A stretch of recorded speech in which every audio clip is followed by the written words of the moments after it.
My, oh my, oh my, I love the Northwest. What a great place to live.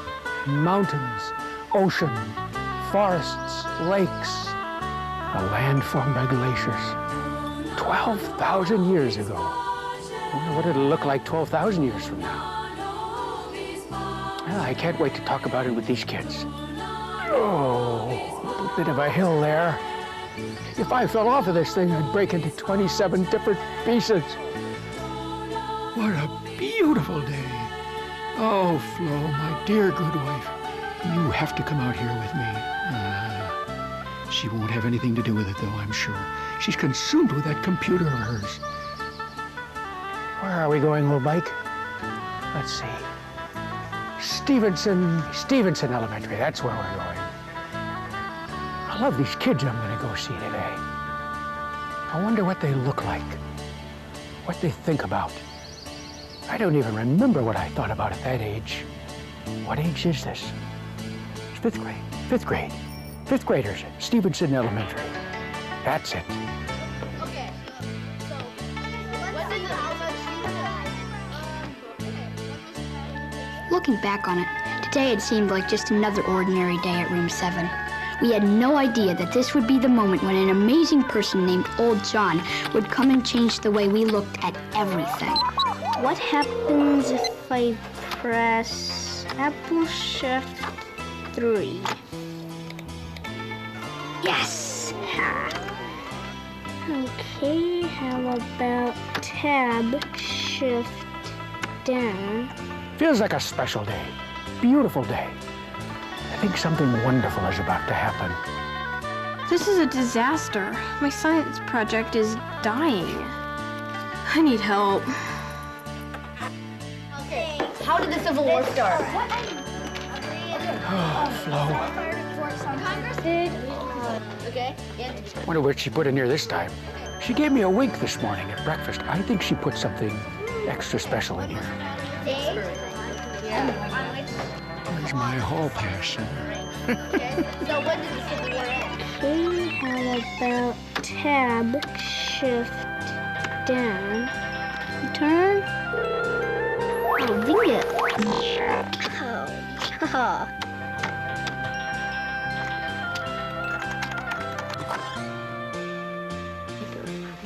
Ew, I hate worms. Really? Oh, excuse me, young lady. I wonder if you might help me for a moment. I'm looking for Miss Fraser, Miss Paula Fraser, the teacher. Is this her classroom? Mm-hmm. It is? Then I have come to the right place. Could you help me find her? Mm-hmm. Oh. She's over here. Wonderful. Oh, you're Miss Fraser. How do you How do? are you? Is this your class? Yes, it Well, is. mercy my stars. They're the very young people I'm supposed to visit today. Well, we're so happy to have you today. Won't you come in and be seated? Delighted. Thank you very much. Leo, time to log off. The teacher told Leo to log off the computer, but sometimes he has a hard time. He's having so much fun. Uh-oh. What's happening? This is the hardest part about being old, is getting up and getting down. Well, nothing ventured, nothing gained, huh?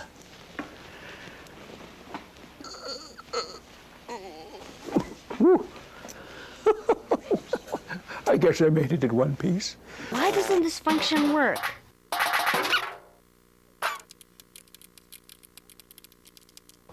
A mouse. What's going on here? What's going on? I suppose you're all wondering who I am, huh?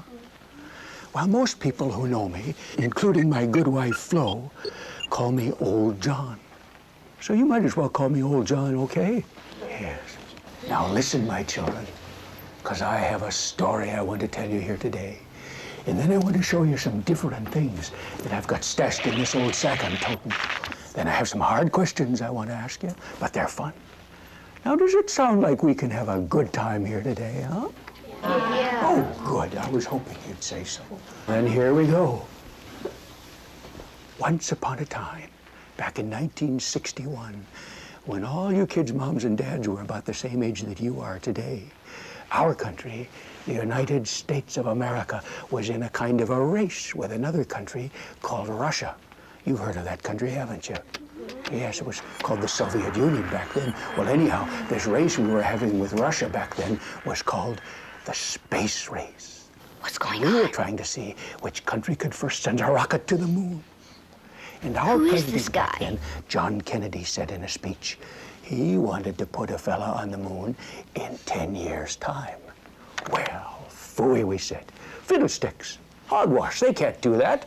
Why, they hadn't even shot a rocket out into space yet, let alone send one off with some boys in it and spin around the moon a few times and then do a soft landing and ride around in that dune buggy contraption and then rocket back from the moon to the Earth and re-enter as a flaming fireball at 3,000 degrees. Can you imagine anything so ridiculous in your whole life? Well, guess what? We did it.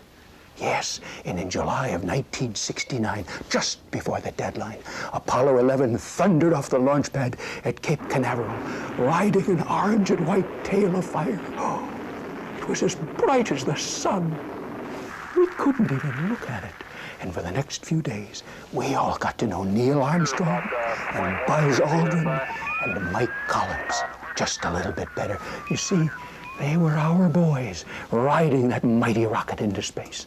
We were just a little bit worried because we thought, well, fiddly-dee, you know, something goes wrong. One teensy little thing, they might be stuck out there forever. We might never see them again, huh? But they were okay. And on the 20th of July, they touched down softly on the surface of the moon. It's one small step for man, one giant leap for mankind.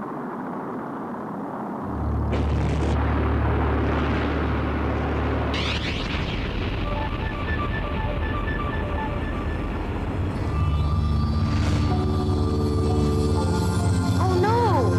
Cancel, delete. Come back. There's stomach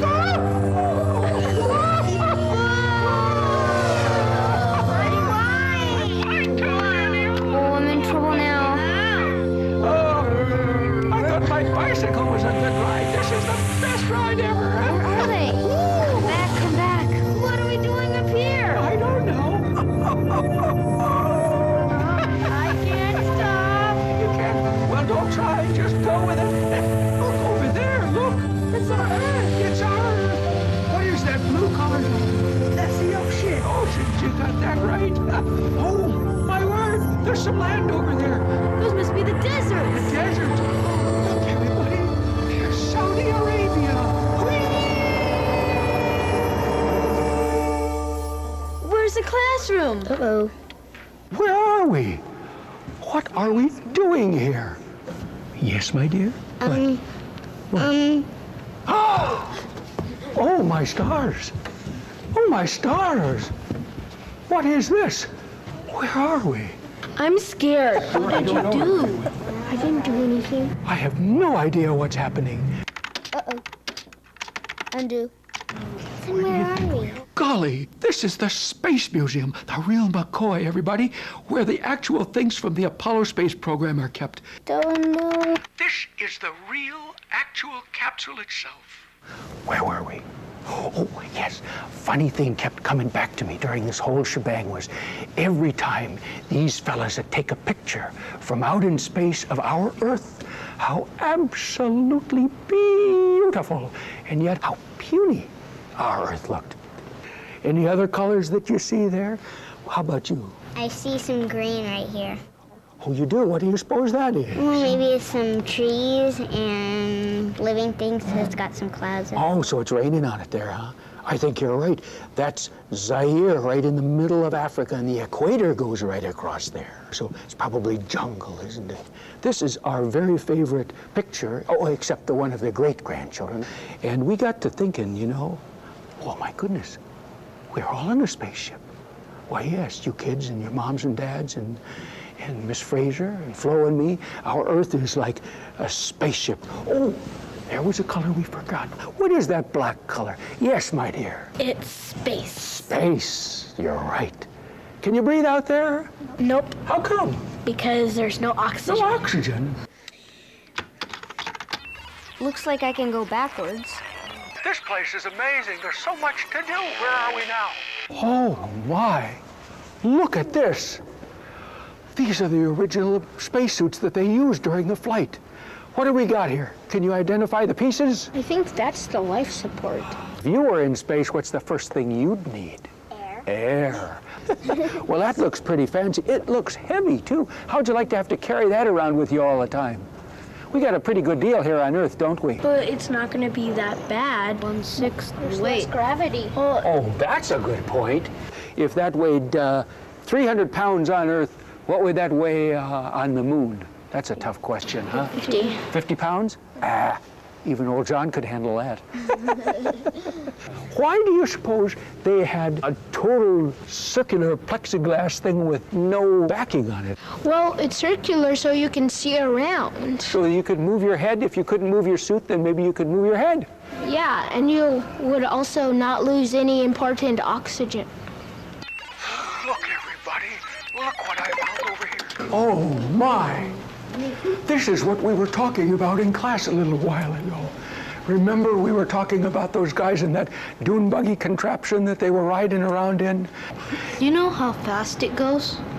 Well, I would say probably 4, 5, or 6 miles an hour. They weren't trying for any speed records. Oh, and by the way, they had a rule, and it was a cardinal rule. You didn't break it. And that was that they couldn't get more than 6 miles away from the lunar lander. And the reason for that rule was in case anything happened to this and it broke down. Well, have they got any air to breathe up there on the moon? Where's their air supply? Yeah, it's on their back. It's on that big backpack on their back I was talking about. And they figured that a brisk walk, maybe 3 miles an hour, that would give them 2 hours to get back to their spacecraft before they ran out of air. Just think of what would happen. They had to think about all of these things in advance. What else do they need to stay alive out in space for a long period of time? Yes. They need water. Water. The thing that every living thing on our planet needs, don't they? What else? Yes. Food. They need food to survive. Everybody does. How do you suppose you eat in space? I think it's freeze-dried, and it's packed into little plastic containers so it doesn't float around and stuff. Yeah, that'd be good. What else would they have to live out there that we need to live on Earth? Don't they need shelter? Shelter? You betcha. So, what kinds of shelter do the space fellows use up there? Well, they had like the spaceships. The spaceship. And they had the actual spacesuits. Yeah. What do we have down here on Earth that gives us shelter that's, oh, maybe even outside of this building, or certainly outside of the clothes that we wear? We have the atmosphere. Oh, the atmosphere. What does that do for us? It protects us from ultraviolet rays, and it provides enough greenhouse effect so we aren't freezing. Yeah. What about garbage? What did they do with it up on the moon? Yes. They just dumped it on the moon. I think it's still there, don't you? Do you think someday they'll have cleanup missions to the moon to go up there just to bring back some of the stuff that we've left? It'd be pretty expensive cleanup, wouldn't it? It cost a lot of money. Oh, look, I bet you that's where they got their power. Any of you kids know about solar power at all? You take light waves from the sun, and special cells transfer it into electrical energy. Boy, do you think that's the way of the future? Possibly. It's not very efficient. Not yet? Oh, we can get it. I have a lot of confidence. Maybe you'll be the guy who does it.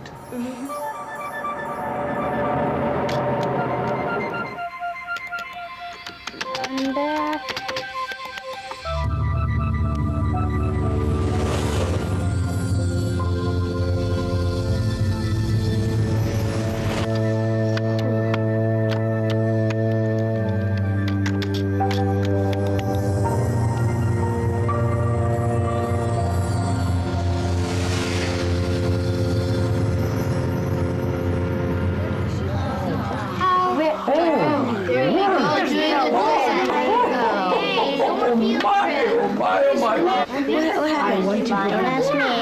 Wanted to fly. Does it feel to you as if we've just been on a trip of some kind? Or was that my imagination? That was just a dream. No, we were somewhere. No, it wasn't. Oh, yeah. Where are we? Where were we? We weren't really gone someplace else, were we? Hillary, what's that in your hand? What have you got there, Hillary? It looks like the Earth. Where'd you get it? I don't know. Is it the Earth?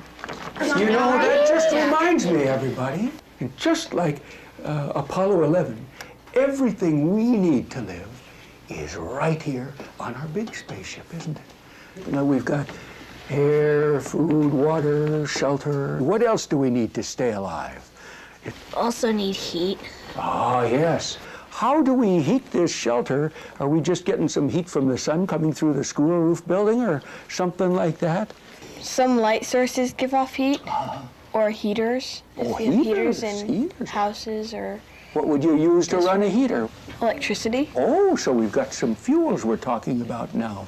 Electricity, can you think of any more? Batteries. Batteries. What do cars run on? Oh, gas. Gas, and where's gasoline made from? Comes from Fossil fuel. fossil fuel, like oils and stuff like that. Miss Fraser, you have a brilliant class here. You must be very proud of them. Yes, Lexi, you had your hand up. Well, there's a lot of little creatures we need. Some of them we can't even see. That's right. So in other words, what you're telling me is we need the whole variety of life in order for us to be alive, don't we? Yep. I'm glad you brought that up. Other creatures need insects too, Uh-huh. even though they don't eat them directly. Like a grasshopper would eat some grass, and then a frog might eat the grasshopper, and then Yes, what's that called? a food chain. A food chain. Did you all hear that?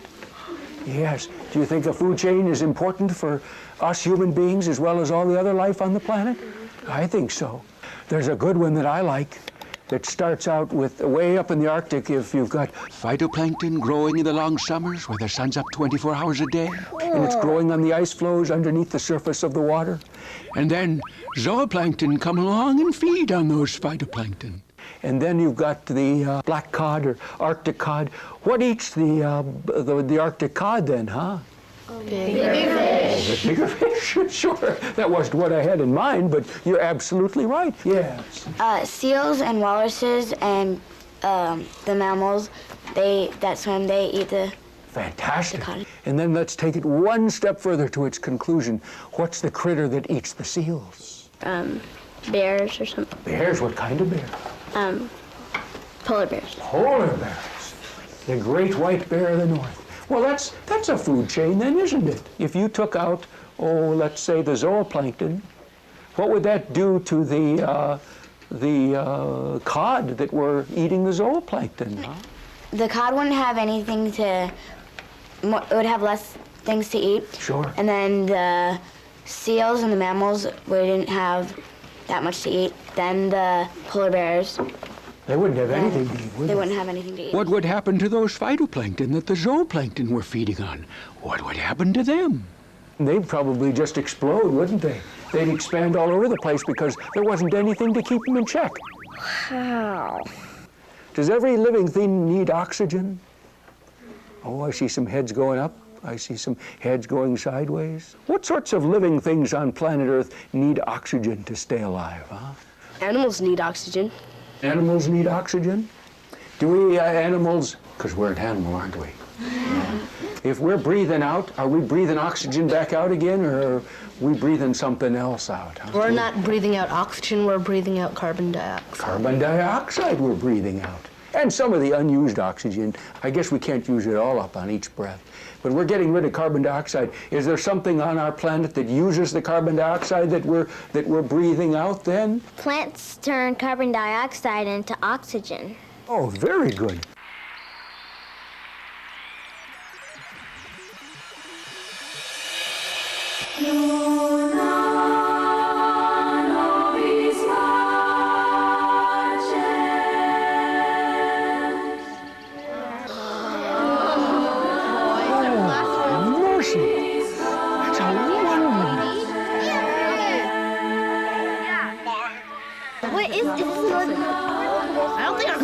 place is this? I think I've died and gone to heaven. Why, look at this. Oh my God. That's a tall tree. Look at over there. Does everybody know what place this is? Never been to an old growth forest before. Cool. Wait a minute. Everybody's here except for Leo. Wasn't he messing around on the computer?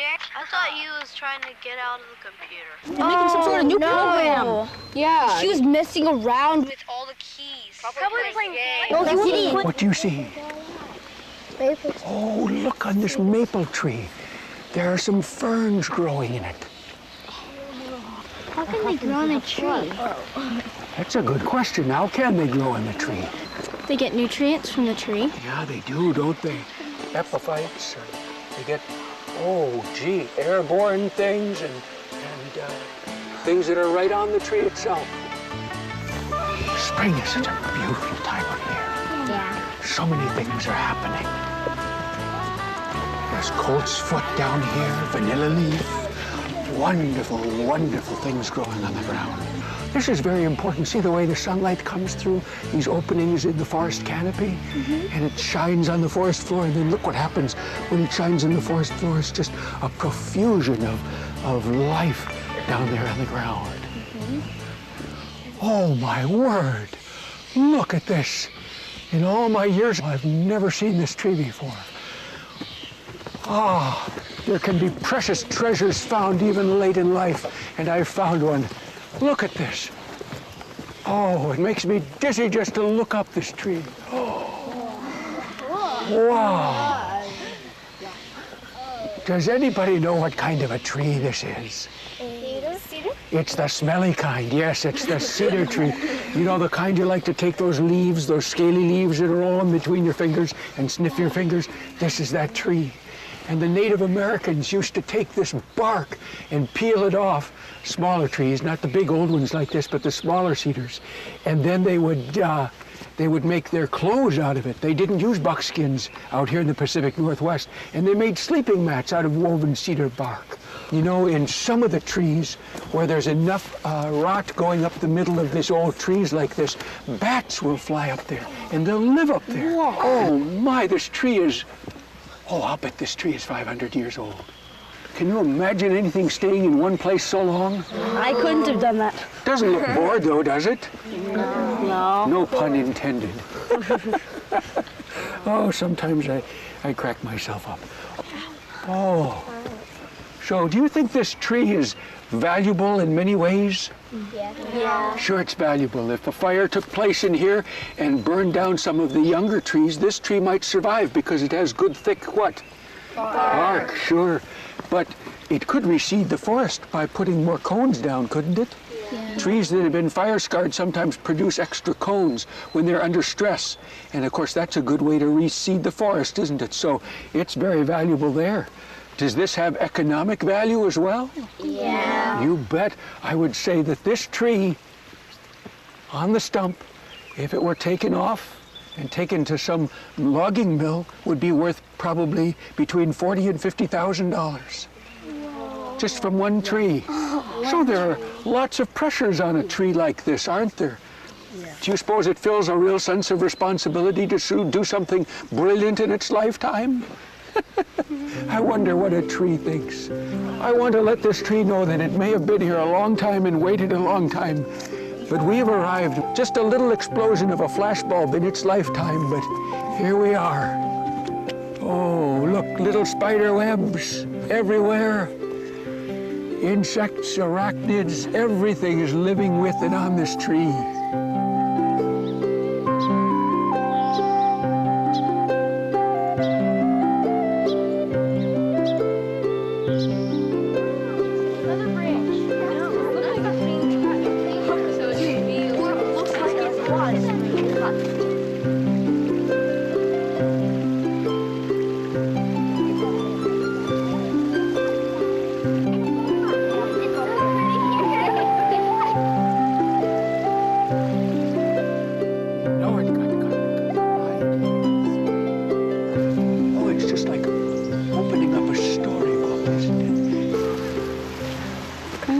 wrong, Stephanie? You look disturbed here. Well, how come these are growing so well? And These ferns? yeah, and my science project, I'm growing some ferns in my science project, and they're not growing at all. They're dying. Ah, check down there and see what you got down there in the ground.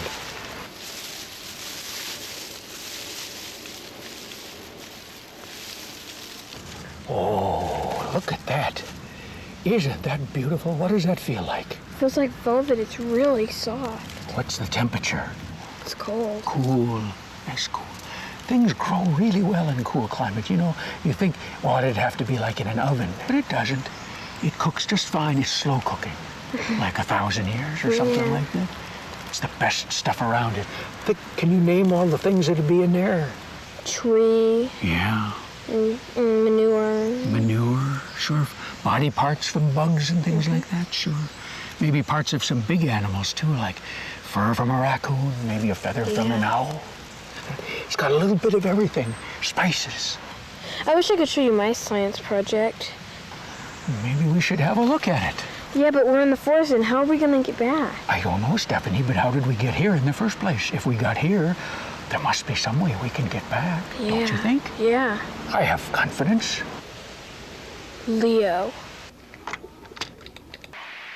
Leo, Yes. Yes. Leo, if you're out there, we need to get back. Come on back. Cancel.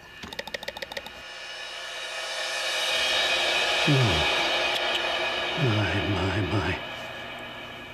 I'm worried here, Stephanie. But, look, it is green, and where there's life, there's hope, wouldn't you say? Let's see what's down here. Uh-oh. Golly, more rocks than soil. Oh no, I left the rest of them in the forest. Undo. Here's what I was looking for. I'm glad I found it. Yes. Look, here's an old dead tree lying down. This tree is becoming a nurse log, isn't it? It's going to take care of the rest of the forest. Look around you at the things that are starting to grow on it. You can tell that this is a hemlock tree right here because the needles are very short, only about 1/2 inch long, and they lie very flat, like a page. If this tree was 300 years old when it died, about how long do you think it'll be here before it disintegrates completely, huh? 300 years. Yeah, maybe another 300, won't it? And by then, those hemlocks and other trees that are growing up way down this long log here, they'll get to be pretty big themselves, won't they? They'll have a tunnel under them. Just like a tunnel, won't they?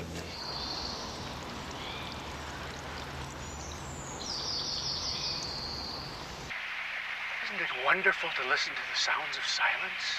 There's all sorts of things you can hear now, aren't there? I can hear robins. I can hear this lovely little stream down here. You know, I'm reminded that we're starting to run out of places like this. Very important, I think, that we keep some of this because this is where life all begins. If we planted a little tiny seedling in the ground and we got one of those black millipedes with the yellow spots to cross over it and eat a little bit of some material next to it, and it would go through the gut of that particular millipede and get some cyanide on it. And that would help to germinate all the other things that would be in this very area and make it a much better chance that that seedling would grow. But still, even with a good start like that, what do you think the chances are that that seedling will grow up to be a 500-year-old western red cedar? Probably like 1 in 1,000 or even 1,000,000. Hey, we don't really know because we haven't been planting seeds from trees for that long. So that's why we have to be especially careful not to use more things than we're producing.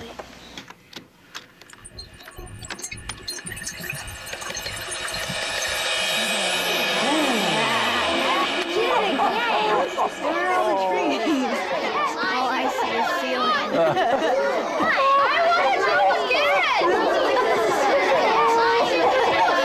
Does this normally happen at Stevenson Elementary? I didn't think so. It doesn't happen to me. Okay, so why do you suppose we're using up resources and valuable things that we need to stay alive faster than we were, say a long time ago? Yes. Well, the population is growing, and more people need more of the resources we have. Really? Why? Because they're finding medicines for sickness. Yeah, so that's one of the reasons that we have people living longer, and if people are living longer, then probably there's a better chance that they're going to have children too. And also, do you think our diet is better than it used to be? Yeah. I think we know more about diet than we did a couple hundred years ago, don't we?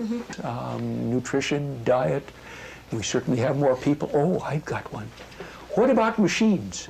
We have all these fancy machines and technologies. So you've got more people using more things which you can gather faster from the far corners of the earth because we've got machines that can mine things in cold climates and in jungles and under the sea and all of that stuff. Sure. Oh, let's see if there's any other reasons. Maybe because we think we need more stuff. I'm glad you brought that up. You know, I think I have something in this old bag that I wanted to get at and show you here that has to do with that. Katie, you want to hold that umbrella for me? I'll bring this over here. Oh, boy, it's heavy. Oh. Oh, dear. I'm a little bit concerned. Flo is kind of a jokester, and she's always playing these little practical jokes on me. I hope she didn't put a mousetrap in here or something like that. Oh, yeah, sure. She thinks it's funny, too, but that's because she doesn't have it dangling off her finger. Kind of smarts. I wonder what this is. See, Flo likes to make all of her own clothes, and then when she gets done, she's left with all of these remnants, and we like to use them for wrapping gifts to one another. Oh, look what she put in there. The original old Coke bottles made out of what? Glass, yes. Where's the throwaway part on these old bottles, huh? Caps. Caps? I think you're right. You know, Coke used to cost a nickel a bottle, and you could get a six-pack for a quarter. Oh, no, it's true. Sure, yes. But we weren't stupid, you know, because they gave you a penny for every one of the empty ones that you took back to the corner store. So we'd go back to Mr. Johnson's at Albert and Portland Avenue, and we'd take back 5 of these, and he'd give us a free bottle. Pretty good deal, huh? Is that the way your Coke comes today? No. Yeah. What kind of containers does Coke come in, huh? Well, just go ahead and say it out. Cans. What are the cans made out of? Huh? Aluminum, sure. And they have the plastic. Yeah, what are the plastic liter bottles? Yeah. Sure. You can recycle those, can't you? Yeah. Let's see what else is in here.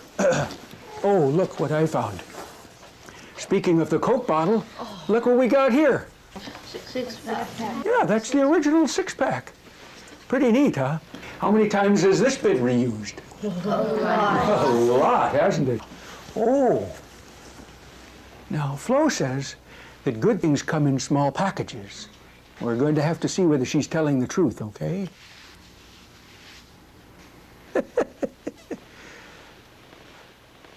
What is that, huh? Razor. What's it made out of? Metal, yeah, sure. Real old heavy metal. Are there any throwaway parts here? No. Are you sure? No. Watch carefully. Here we go.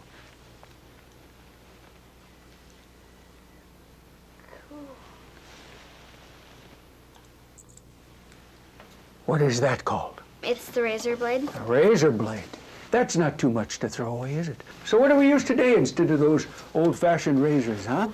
Some people still use those, only they have a lot more plastic, and you have to throw away a lot more. Yes, you mean like this? Yeah. Any throwaway parts here? Yeah. Sure, the whole thing, isn't it? The reason I came here was to give you an idea about how much more stuff we use and throw away in the modern age compared to, just a couple of generations ago. So Flo and I, my goodness, we got to thinking about all of this, and we said to ourselves, you know, there must be an answer. So I made myself a big promise, and this is it.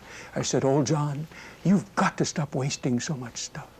I said, old John, you could help to save those valuable earth things if you do those 3 R words. Now, I'm sure you all know what the 3 R words are, don't you? Reduce, reuse, recycle. Oh, reduce, reuse, and recycle. I see you've got them well memorized. I know you know what it means to recycle, but what does it mean to reuse something? Well, if you drink out of one of those bottles that you can get pop or Gatorade in, Yes. you could wash it out and you could put water in it and reuse it. Uh-huh.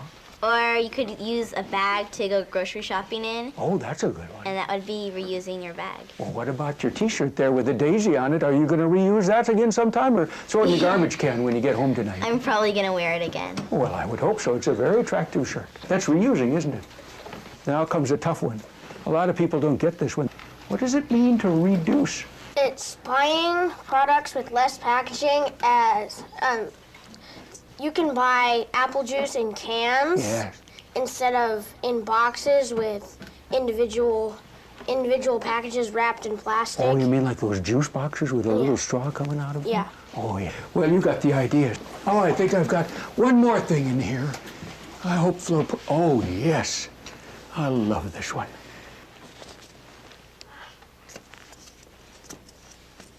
Look at that. It wasn't so long ago we were cutting trees down like that. This picture could have been taken in the 30s, the 40s, even up to the 50s when Edgar and I, my brother Edgar and I, were still cutting trees down there. What do we use today to cut down these same trees with? Chainsaw. Sure. And it takes a lot less time, doesn't it? So is it fair to put a seedling in the ground for every tree that you cut down? Is that an even trade-off? No, it's not, because look at all the fiber and all the hundreds of years it took to grow that tree.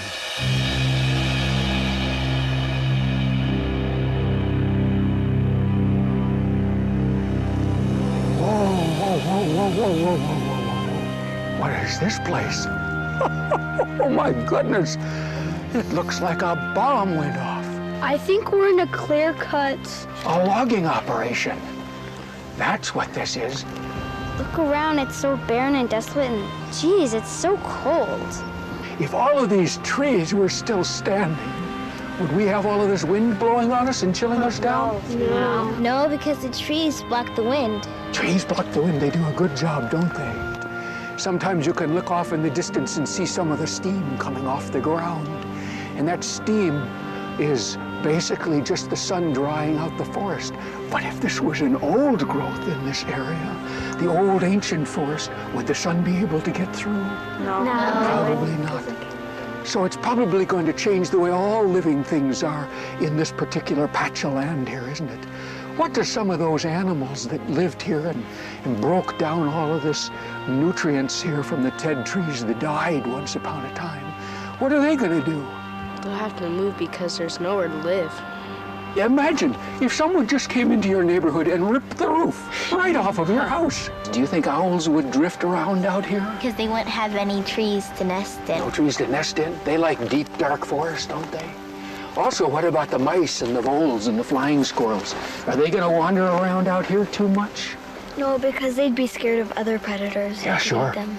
If they like to see lots of shadows from tall trees there and they feel safer. I know a place like this has to exist because our lives, everything that we use depends so much upon wood, upon trees. I mean, when you think about it, we need trees to breathe. We need trees to make our air. We need 75% of all the different kinds of animals that live in the forest either eat or live in a dead tree alone during part of their life cycle. And it makes me a little sad to look around and see a forest like this that once was and isn't here anymore. Well, is there any hope for this forest? Is there something that we can do to get things going again? If, like, some people come in and help replant the forest, then there might be a chance that animals might live here again. There's only one problem I can think of, that when they plant the forest over again, are you going to have trees of all different ages? No, you're not, are you? I have trees about that tall. They're all going to be about that tall, too, aren't they? Yeah. So 80 years from now, are they still going to be about the same height as one another? Yeah. They're all going to be the same age. It would be as though everybody came through your school and said, well, we're going to take all the kids out of it except you fifth graders, and we're going to leave all of you, because we'd want you to leave you, wouldn't we? And then you'd all be growing up, but you'd all be the same age. Wouldn't be quite the same without younger brothers and sisters and grandparents and your own mom and dad, would it? Sort of the same thing in the forest. My hope is that these cuts will stay kind of small, and if you look off in the distance, you can see some of these seed trees that they've left. And they'll leave more of those seed trees of all different ages, the little ones, the medium-sized ones, and then the old matriarch trees. So what sorts of stuff do you think they cut down this forest for? For newspapers and lumber for houses. Lumber for houses? You know, I heard something the other day that if you recycle just the Sunday newspaper alone, you could save 500,000 trees a week. Or let's see how many weeks in a year? 52, aren't there? Yeah. So that'd be 26 million trees a year. Recyclables. Gotta get some recyclable images. Okay, how to spell recyclable? What could you do with the comics when you're done reading them, Mom? That's a tough one. You could use it for wrapping paper. Oh, I've done that before. What about sharing a paper with another family? Is that even a possibility? Flo and I have done that for years. Whoa, whoa, whoa, whoa, whoa, whoa, whoa, whoa, whoa. Uh-oh. Leo, get us out of here! Oh, we're getting recycled too! Please help us! Come back, come back. We're back again. Oh, looks like recyclables. Oh, I bet you guys know these things. What happened? What do we have? Oh, horseshoes. Yeah. Sure, they'll work. Oh, there's an automobile, a whole automobile. I don't think so. Aluminum cans? Yeah. Good. Oh, juice boxes. Oh, just about the worst. Old jeans, blue jeans. No. We can do blue jeans. I'm dying to do that. Leo, you don't suppose I could take a whirl at this gizmo, do you? Oh, that would be wonderful. Flo, she's been trying to get me to sit down with one of these things for years. She actually made me sit down with a manual. Oh, golly. I feel like I'm a teenager again. Would you hold this, dear? Thank you. I'm all frozen up. What do I do first? Well, you can start by pressing the first letters of the object you want to see. Okay. I want to see that and oops, it didn't work. What did I do? Press there. Press there? Okay. Oh, and then oh yes, I remember this from the manual. What do you say? Pretty good, huh? Mm-hmm. Have you tried this combination before, doing that, and this while holding down that? No. Oh boy, getting warmed up now. You know, I have a special reason for doing this. We've got that science project and it's not doing too well. We need some fresh dirt. So what I want to do is get it to the tilth garden pronto. There. What do you say? Ready? Mm-hmm. Okay. I'm ready when you are. Everybody, hold your breath.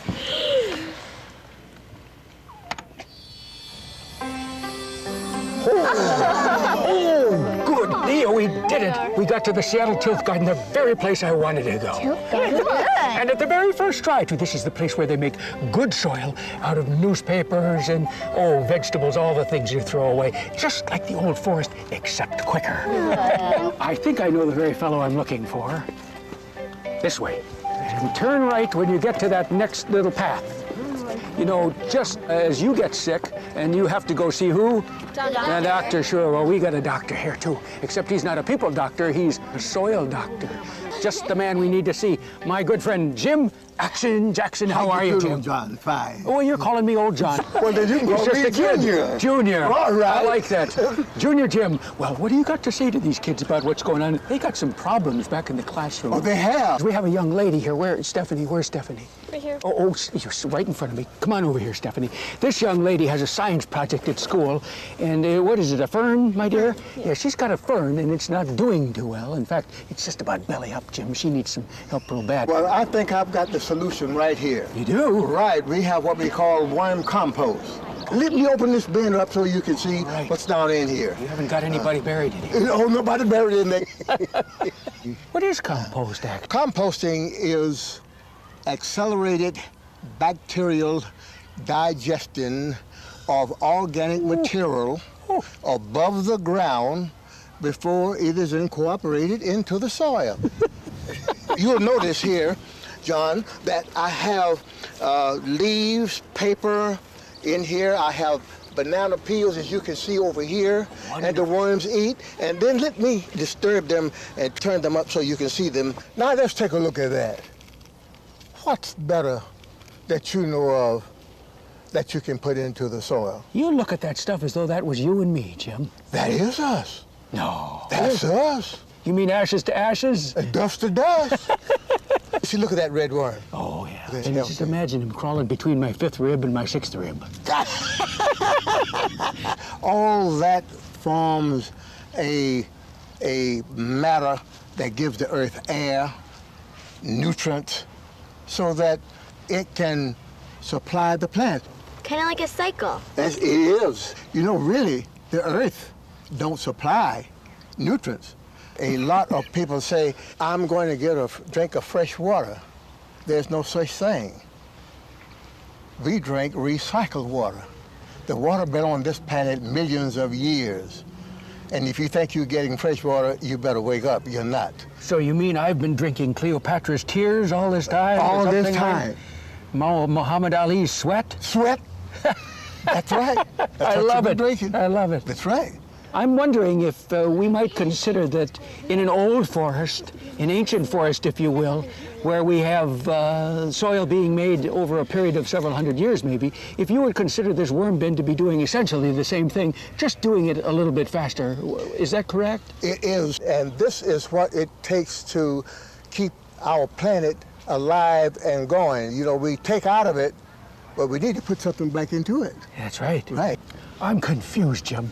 Why do you use red worms instead of just plain earthworms? The red worm seems to do a better job of eating all your kitchen scrap and breaking it down into what we call worm castings. And that is the food after it has been digested. Wow, that would sure help food that we throw away at lunch. Right, and I know you have apples, you have oranges, you have sandwiches and pizza crusts and all of that. The worms will eat that. And of course, the worm moving through the soil, that's going to make passages for air for the other critters that are living down there too, then, isn't it? You got it, and it also makes air for the roots that are down there. And see, they don't have a breathing system. The worm breathes out of its sides. Oh, do they have gills like a fish? No, they don't. They don't? They don't. Oh, you mean it just sort of passes through? It just passes through. I wondered how worms breathe. Lick it, like you did. Wow. You know what that is, don't you? What kind of a slug? What kind of slug? Leopard? Lick it, like you did. Wow. That wonderful stuff. Come on, Leo, try it. It's not gonna hurt you. Yeah, come on. Come on, put your hand in there. Come on. If you Worm. Oh. Try it. Okay. Oh. Kind of mochi. Ew. I want to be more worm. That's what I picked up. Yeah, that's right. Doesn't it feel You know something to think about. Everything the earth gives up, it's going to get back. This soil is alive. Doesn't it feel good? See what it is? Why don't you try it, Michelle? How about you, Miss Fraser? Yeah! I guess my chance, huh? Maybe I should. I want to see. I will if you will. So let's both try it. We'll do it together. Oh, it feels clean. Yeah. Well, Stephanie, this is what I think you should do. Get some newspaper, lay it out, take your plant and take it out of the pot and shake the soil out of it, okay? Get you some of this compost and mix in with the soil that's left from your plant and mix it up like I'm doing this, all right? Once you get that in, then fill your container half full. Put your plant back in, and then take the remaining of the soil and compost mixture and put that on top. Water it just a little bit, not wet, but just damp. I can assure you, matter of fact, I'll guarantee you within about 2 weeks, you'll see a big difference in your plant. Did I tell you we went to the right place? Isn't this a fabulous man? He knew exactly what we needed. Well, you know, Jim, it just occurred to me we could go one step further here. Okay. She's got a pot that's in trouble, but the class, we didn't need to come down here every time to get some of your compost. We could do our own, couldn't we? That's correct. How would we get started? Could we make one of these bins ourselves? Why, sure. Do they have a lot of fancy tools or something? Oh, no, just a saw and a hammer. Really? Right, and some adult to help them, that's all. A few nails, but that's it. We can give you the worms. Now, what are they going to put in there for bedding material to get all of this started before they start adding their garbage from the cafeteria? Well, I would suggest that they get them some tree leaves. They get newspaper, and read and sit down and just strip, you know, they may be listening to some music. And get the newspaper and just strip it right down the strips just like that. Beethoven. Right. Yeah. Now they could be listening to Roy Clark. They could. Yes, they could be listening to Willie Nelson, you know. Then mom and dad help them, just tearing it and just put it in a bag and dampen that. Then you put it in your leaves. You put in your lint from your dryer. You can use the hair, you know, that's protein itself. Human hair? Human hair. Now, when I get ready to harvest this, yes, I don't put more food over here. Yeah. I put the food over here. Oh, and then the worms will go migrate over there. You and then got it. And then you're not, you betcha, then you're saving your worms and you've got your soil. There you go. I was wondering if there's anything that we shouldn't put in the worm bin. No dairy products. No dairy products. And no meats. Oh, why is that?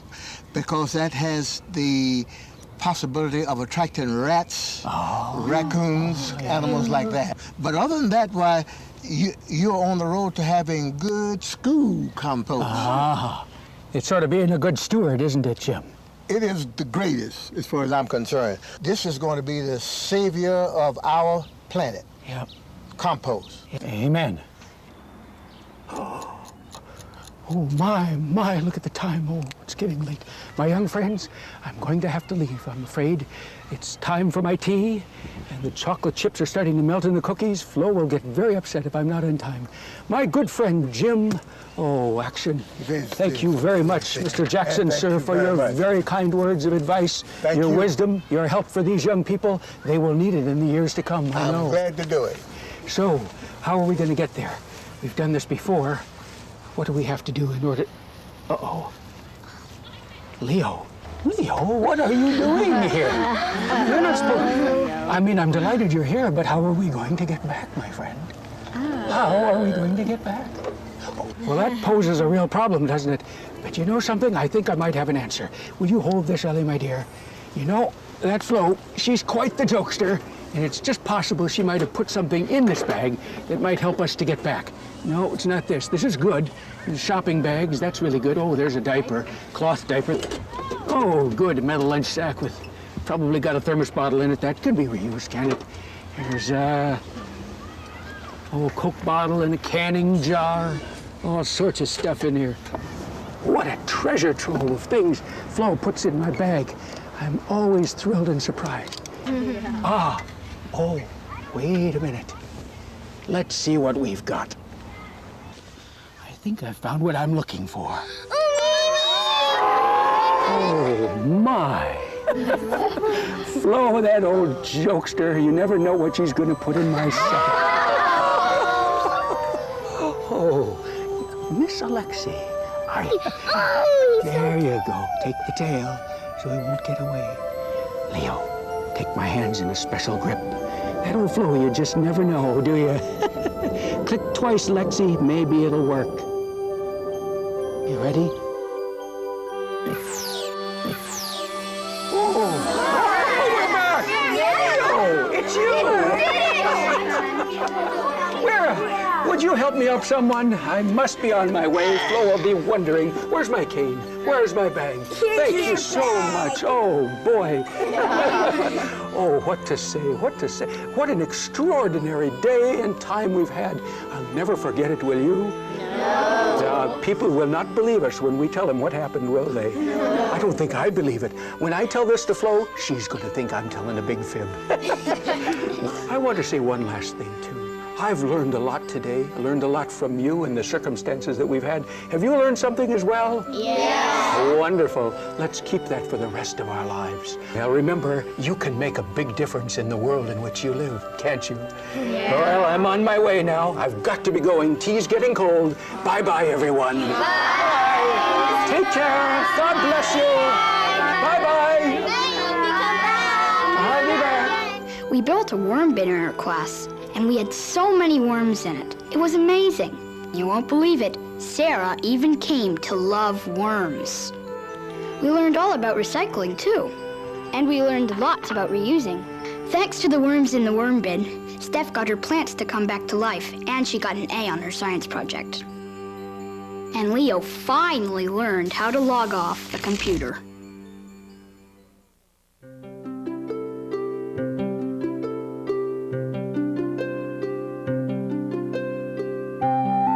Oh, one more thing I forgot to tell you. The day after old John's visit, we had a big debate. Some kids were convinced that Leo made all the cool stuff happen. Other kids, me, Stephanie, and Alexis included, well, we're sure it was the mouse that Flo put in old John's bag. I'll just bet that every time he got bumped, it was like getting clicked, and off we'd go.